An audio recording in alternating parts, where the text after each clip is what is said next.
The Messerschmitt 110 is now remembered chiefly as a radar-equipped night fighter. Indeed, it's true that this poorly conceived aircraft found its most effective role in a guise for which it was not originally intended, and took a heavy toll of RAF bombers in the second half of the war. It had in fact been designed as a heavy escort fighter, with sufficient range to accompany German bombers in daylight on deep penetration raids. It was believed that a combination of high performance and heavy firepower would offset the superior agility of opposing single-seat and single-engine fighters, and that this would make the Messerschmitt 110 a decisive weapon which would multiply the effectiveness of the tactical bombers.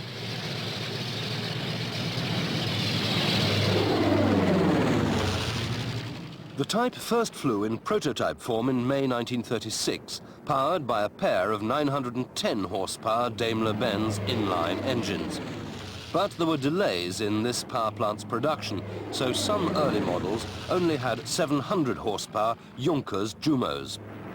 The aircraft was developed too late to play a part in the Spanish Civil War, and the first major production version, the 110C, didn't emerge until April 1939. This had 1,100 horsepower Daimler-Benz fuel-injected engines, which delivered a top speed of 349 miles an hour at around 23,000 feet, and gave a range of about 500 miles depending on loaded weight and weather. Principal armament was 2 forward-firing 20mm cannon and 4 machine guns in the nose, plus a single rearward-firing machine gun at the back of the long greenhouse cockpit. The Messerschmitt 110 performed creditably during the early campaigns against Poland, Belgium, France and Holland, destroying enemy fighters with little difficulty and then turning to ground attack work.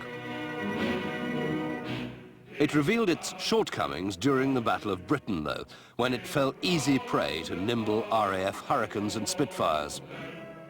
So serious were the losses, in fact, that the Luftwaffe ended up in the ridiculous situation of having to send Messerschmitt 109s to escort the 110s.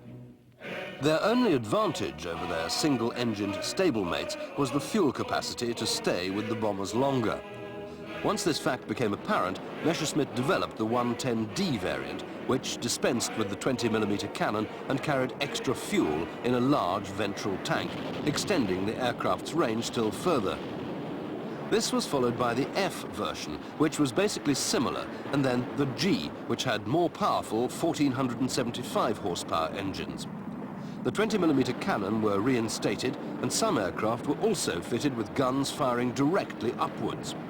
This arrangement enabled them to attack Allied bombers from directly underneath, where they were most vulnerable.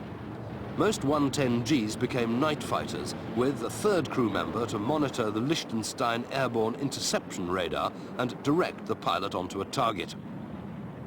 While the night fighters exacted a heavy toll from the aircraft of RAF Bomber Command, the Messerschmitt 110 was also developing a reputation as a potent ground attack aircraft, particularly in Russia.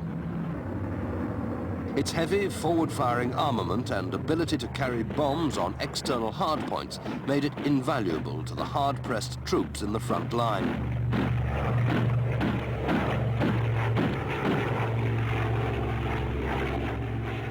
The lack of effective Soviet fighter opposition until towards the end of the war gave the 110 an extra lease of life.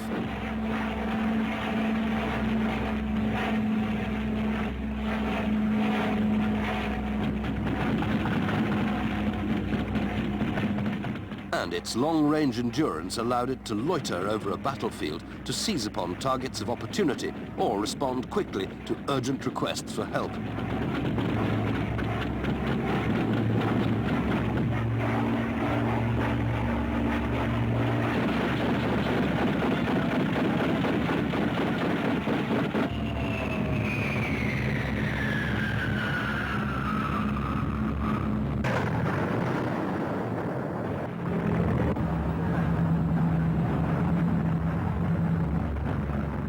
The 110 was also used to help protect German cities and industrial targets against the daytime bombing raids by American flying fortresses.